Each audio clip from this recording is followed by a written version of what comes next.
कंकरियां मारे, कुर्बानी करे, फिर सर मुंडाए, फिर तवाफ़े ज़ियारत करे, यानी इस तरतीब को जो है वो मलहूज़ खातिर रखे, ये भी वाजिबात में से आता है।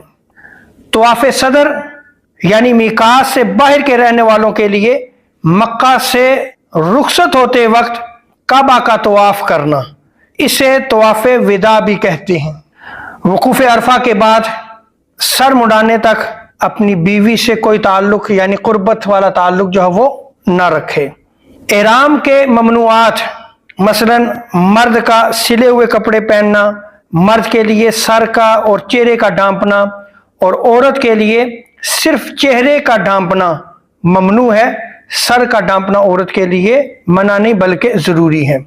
और जंगो जिदाल यानी लड़ना और शिकार का कत्ल करना, शिकार की तरफ इशारा करना या शिकारी की रहनुमाई करना वगैरह भी जो है ये मना है।